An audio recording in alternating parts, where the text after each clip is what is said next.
in regards to item number 16 then, unless a motion, the way I understand this, unless a motion would be made to take that item number out and approve it with item 16 removed, assuming the motion is made with it in, that would take care of item number 1. Correct. On their list. On their list, yes. Yes. Okay. I want the residents to know that, okay? I don't recall which one of you. Oh, I'm sorry. That's unusual. Most people can hear me a long ways away. I've been accused of being a preacher, so maybe I'll get there tonight. There we go. I'll pass the collection plate here. The first item on here is you've asked for that, what's called the wet weather conveyance. I'm just going to call it the ditch, okay? Okay, we'll stick with that. Keeps it simple. To be cleaned up. Okay, I'm going to oversimplify that. If you look at item 16 on the list of items that are on the subject twos, okay, these are things that have to be done. That will take care of your issue. So you don't need to look to the developer in this case. This is, or you don't. I don't want to word that properly. We drafted those before we knew it was okay. to be on this list. I just. One of the things that needs to be there is actually the bank needs to be stabilized. In addition to just, I think Ruth mentioned that, but if that's not clear, that needs to be made clear to the Planning Commission.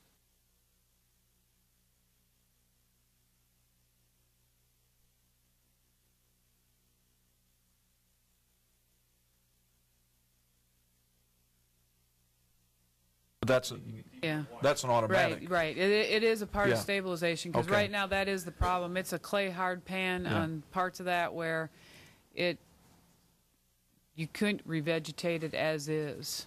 So at the end of all this conversation, what this means is, and tell me if I misspeak, you don't have to look for a commitment from the developer separately. No. You have the commitment from us that the developer will make. Okay. Everybody's clear on that, though. I'm just trying to knock these off one at a time. So. Okay. Okay, go. I'm not clear yet. Okay. And I'm not either. Okay. Let me give it another go. Their first item here is cleaning up that ditch. I'm clear with where we are on it. I just wanted to make a quick comment if I could. Okay, go ahead. The way Ruth wrote that in the staff recommendation, I think Costco and Shod Companies both can agree the way she worded that is perfectly okay with us. I think what we all need to agree, and Tom and I agreed in the lobby before we came in, is we will be more than happy to work with staff, and we think staff obviously would need to go with us to these meetings, to go with TDEC and go with the Corps of Engineers to talk to them about what we can and cannot do. I have been asked in my previous life, do I do midnight work? You know, so I can't go down there at night and do this without permits, I guess is what I'm saying. So if the Corps of Engineers and TDEC and whoever else we've got to get approvals from agree that we can go down there and do the work as Ruth described it, I think both of us are in agreement that we can handle that.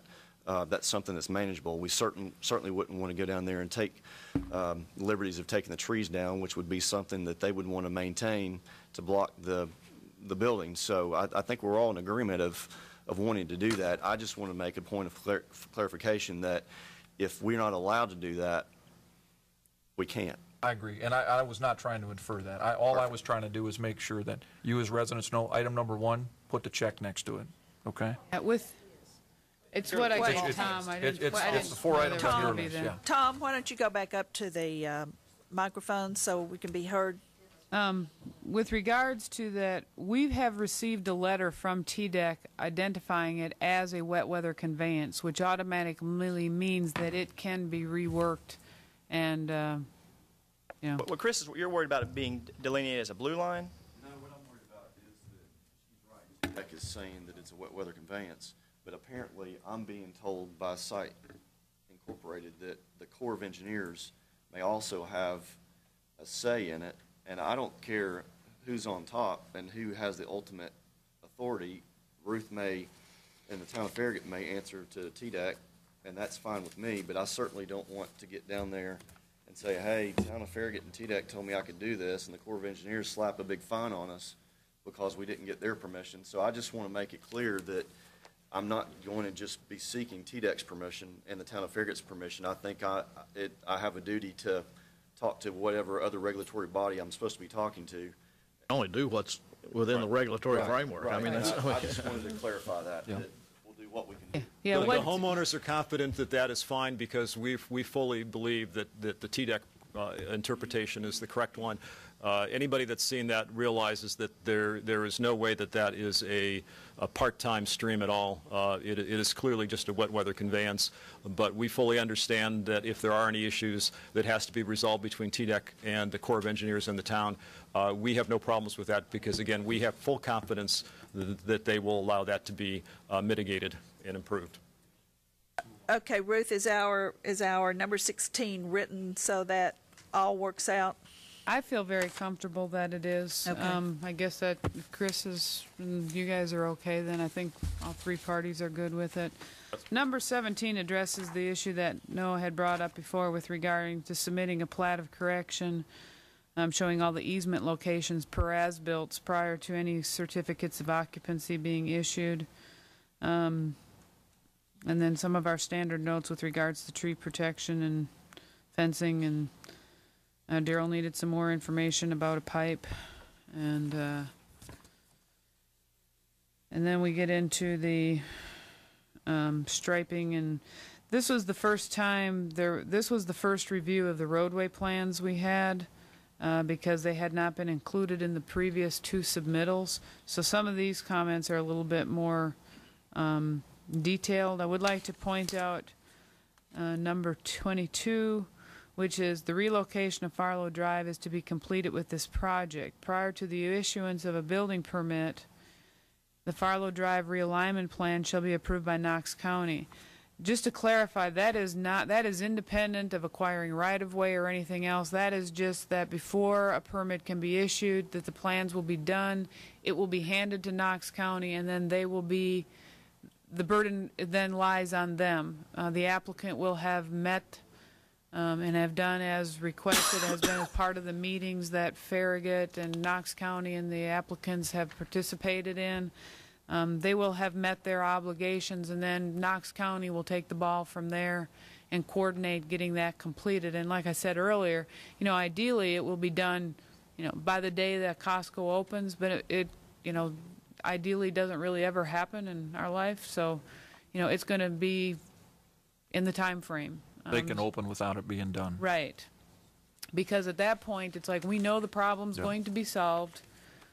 We are cognizant of the problem, but knowing something's being solved and going to be taken care of is really, a lot of times, the biggest part of the issue, rather than that it's been ignored or something like that. Are you comfortable with that, Noah, then? Do you have your concern addressed? Chris? I'm as comfortable as I'm going to get. Obviously, it can still trigger eminent domain, and fundamentally, I probably have a problem with eminent domain being triggered by a private development, but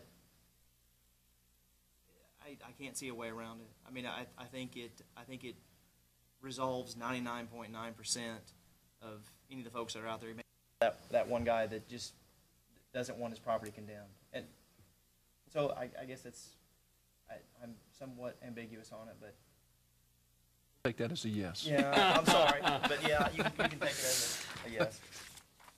but if it's any consolation, even if worst case scenario, it's not like we're taking a house or a No. business.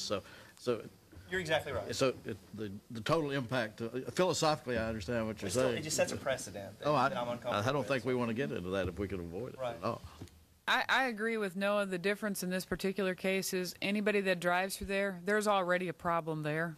And so I think that I agree with Noah, because normally I Problem today that needs to be fixed. And then in a year from now, there'll really be a problem that needs to be fixed. But the reality is that the problem was pre-existing somewhat prior to the development, and that's how, for me, I'm able to swallow it. Yeah, I definitely agree. Then we have attached to this is the memo from John Sexton with Knox County. All of his comments are dealing with the actual roadway plans, getting details, clarifying that kind of information that I will defer to Daryl, since he reviewed that, and the other folks on that, if you have questions with regards to that. And then our typical comments of submitting the erosion control letter of credit, the drainage fee, the notice of coverage, compliance, can't remember, the TDOT access permit.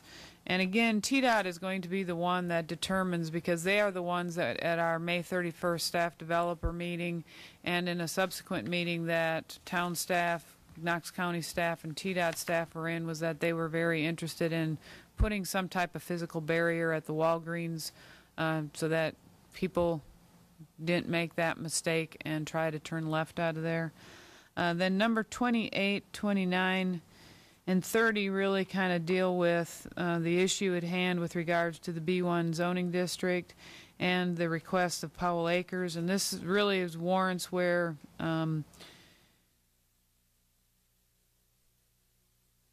appreciate Mr. Rudder making the commitment to working with the neighborhood. And I think that you know, they can get together and get this working and get this moving along, but the idea is that there be private restriction agreement as requested by Powell Acres, and this would be completed prior to the issuance of a grading permit.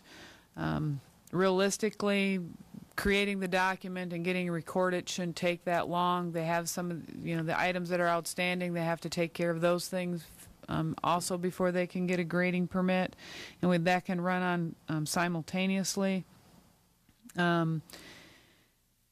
The reason for doing this some type of a private restriction agreement is that once the property is rezoned, what that does is protect them, that it doesn't matter whether it's Costco, somebody else, or whatever, that there is that additional landscaping as part of that process, and that someone can't come in and cut it down and say, well, it's not part of the zoning requirements. It protects the residents in that respect. And then modifications of these, whatever is agreed to, be reflected in the site plan. One of the most noteworthy is the retaining wall. If they do change the design of the retaining wall, whether it be a keystone or a whatever else you can come up with an idea with that be reflected in the site plan, and also the landscape plan, and that being the, you know, the reworking of that wet weather conveyance or the ditch, and the vegetation and the stabilization, but then also the additional landscaping that would be between the driveway and the residents on top of the retaining wall. And that the applicant would pursue the rezoning immediately so that it could be heard by the Planning Commission at your next meeting. There would be no reason to workshop it like we normally would workshop a rezoning, because in essence that's what we're doing tonight. We're workshopping it so that it could be voted on at the August meeting, and then it could be heard before the Board of Mayor and Aldermen at their 2 meetings in September. And that be finalized before the building permit be issued, which is very doable considering when you think about how much work has to be done on this site for site prep. You know, they would be ready by the 1st of October from the rezoning standpoint. Part of 28 and 29 and 30 all tie to the fact that approving this site plan really is in violation of our zoning ordinance, because it is a 100-foot buffer and not a 50-foot buffer as we initially thought.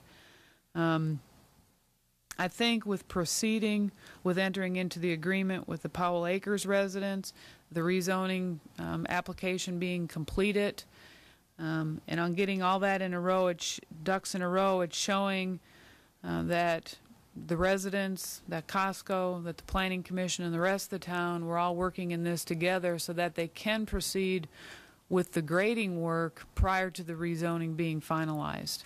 But that's really kind of the whole idea of that all being tied together in 28, 29, and 30, that everybody feel comfortable with that. Because if it's not, there'll be some replanting of trees and vegetation, which I'm really sure they're not interested in doing. If you know, so we kind of want to meet all town requirements. Okay, Chris, would you please come back up here just a second?